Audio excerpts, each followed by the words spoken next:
All right, my people, it is your favorite agent, Kanya, that property guy. Now I'm joined by Mr. Musa. Is it Kalenga? Kalenga, yes. Okay, can tell me, Musa, like what? Hey, this setting is interesting.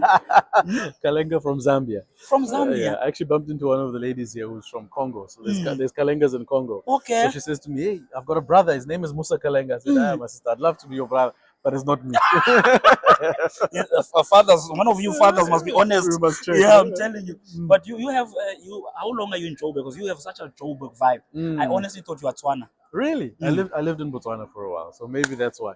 I lived in Botswana for a while, and I love Botswana. Yeah, Small country, beautiful people. Yeah. But I've been in Joburg for many years. Okay. So that's why. Okay, no, you have such a Tswana like vibe about you. Really? That's the first time someone has said that. Yeah, like that's one they're afraid to tell you maybe. All right, just jump into these questions. You deal with AI. Yes, sir. So I heard that you are the CEO of the Brave Group. Yes, What sir. do you guys do? So Brave Group is an advertising business at the intersection of creativity and technology. So we've got some traditional businesses that do advertising, creativity, strategy, PR, eventing, that kind of thing. And then we've got a Forge business, which is AI-enabled capability.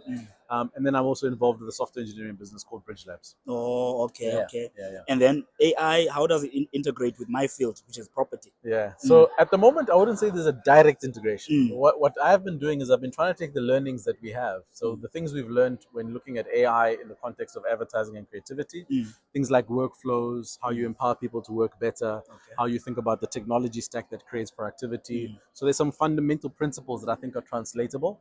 And so part of today's conversation was to see, if some of those principles actually resonated with the audience, and a lot of people could, they could understand. When we talk about the back office, middle office, front office, all those kind of things, you can overlay that onto the property industry, and it can actually make sense. So hopefully we can do a little bit more work and try and get people up to speed with what they can do. Yeah, no, I get you. I understand. I loved how you are able to break down things easily. Yeah. So I love it when somebody takes a big idea and then brings it down to us. Yeah. You mentioned something about AI not here to take over from us humans, right? Yes. Can you just briefly share about that? Yeah, look, I think a lot of people are scared at the moment, which makes sense, right? Because I talk about the fact that it seems sometimes like magic. This AI just does things, and you're like, wow, if it can do this, what is my job then? Yeah. And I understand that reaction, but it's important to understand that the role of the human is still very, very important.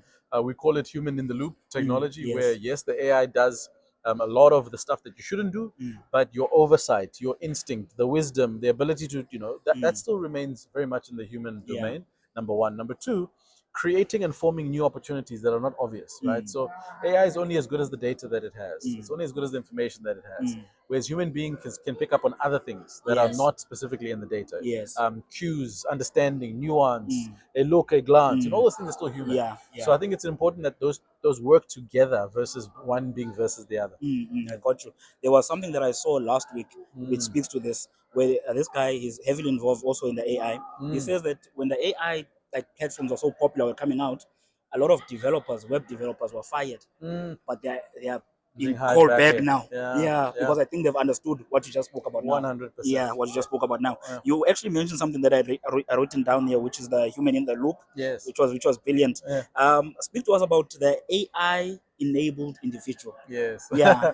Which is I think is the same concept with the human in the loop. Yes, 100%. So an AI-enabled individual is a professional that's got all the history, understanding, knowledge, and baseline knowledge on a particular domain. So being a property practitioner, being a marketer, being an accountant, all of those things are important. Yeah. You've got baseline fundamental understanding. What you take is you take AI and you augment yourself, right? So you augment yourself by saying, I've been selling houses for 99 years. Now the way I did it has changed, and therefore how do I take the core knowledge and build something new as a result of what's changed? So the augmentation is about taking the AI and adding it to the human, not replacing.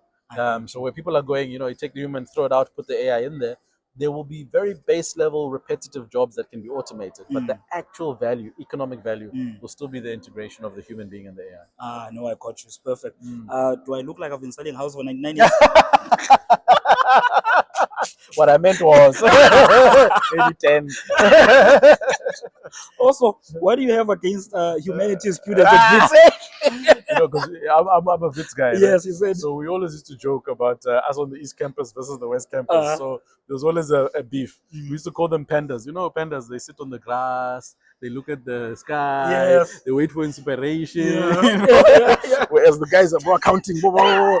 So it's always been a running joke between me and my friends. So there was no offense. It was just a joke. Killed us. Okay, I think this would be the last question, right? The example that you shared about the Uber, how you mentioned this when we began the interview, where you said people look at AI as magic. Yes. Where you then went back and said, like 100 years ago, Yes. can you imagine a stranger, Yes. like showing up, Yeah. coming to pick you up, stuff like that. Yeah. That example is so powerful. Yeah. What do you think in the next 10 years or so? Because I was asking this real estate principal who's like a business owner of real estate, that do they think that the AI could replace real estate agents? Where you can see with the private property or Pro 24, stuff like that, where they can maybe become so integrated or so sophisticated that the agent is completely removed. I think the role of the agent is going to change. Yes. Right. I think what's going to happen is that naturally there are certain your customer segmentation will determine the extent to which you need to use AI. Right. The customer segmentation will always, and that's why customer orientation is important. There will be certain people that just don't want to interact with technology. They want to interact with people. Yes. I think that may not be growing, but it'll always be there. The extent to which you now solve for the rest, that say, my preference is I don't want to see a human, I just want to interact with something. They'll be there as well. Yes. But I don't think it's about thinking about it in binary. I think you have to build a business that solves for both realities. Because maybe the pricing for an in-person interaction will be higher because someone is willing to pay for your time and pay for your expertise and pay for you to walk and tell me about this pillar and where those come. There'll be a price to pay for that, and there'll be a premium. The market may not be massive, but it'll still be there. And then there'll be a market that wants a little bit of both, right? When I want a human, they must be there. But if I want to just fill out my form and I don't want. So we have to segment our customers, right? If we segment our customers and we listen to what they're saying, it helps us to not make the wrong decision. Because I wish I could wave a magic wand and say it'll be one or the other. But I think it's going to be about listening, yes, and then solving for that in your business model. Yes, yeah. I got you. And I'm about to let you go now because I know you're in a hurry. Yeah. I studied journalism. Oh, okay. So in journalism, our lecturer used to tell us that the role of the journalist is getting depleted, where AI is going to replace some of the jobs and stuff like that. So what he used to tell us was, you must equip yourself as a journalist. Don't just be just a journalist that writes. Be able to use a camera. 100%. Be able to interview. Yes. So are we going to such a future 100%. With all the other industries as well? 100%. We see that in our creative industries now. So a multi-skilled individual is not only good for business, it's good for them. Because if you think about an organization that used to need copywriter, art director, creator, yes, and once upon a time, client was willing to pay for them. Now they're saying, I'm not paying for all of that. So now if one person can do all of those things, they're good for business. Secondly, it's good for you. It means that now you won't find yourself out of a job. So if, the camera thing doesn't work out, hey, you've been able to write. Yeah. If the writing thing doesn't work out, there's something else you can do. So I think it's a good insurance policy for professionals, but it's also good for business. So it's definitely going to go that way. Okay, I got you. Thank you so much for your time. And I'll follow your advice about using Claude for my marriage. You're not supposed to be doing our secret. Thank you so much. Okay, keep well. To what we are encountering in real estate, we have to think about this idea on prop tech as core infrastructure. It's shifted significantly. According to emerging trends in 2026, we also have to think about things like climate risk, decarbonization, and regulation, right? Those things have always been important, but not as important as they're becoming today. We have to think about what has changed. People now want hybrid work. What is this thing? Post-COVID, the demand curve has shifted, and now we're not sure where it's going to end up, but it's something that we have to think about. Along with that come the changes in behavior, the changes in how people purchase, the changes in how people go about these journeys to be able to engage and interact with our businesses. We also think about, because of these changes, what fundamentally shifts is capital cycles, how we invest, how we reinvest, and how we think about return on equity.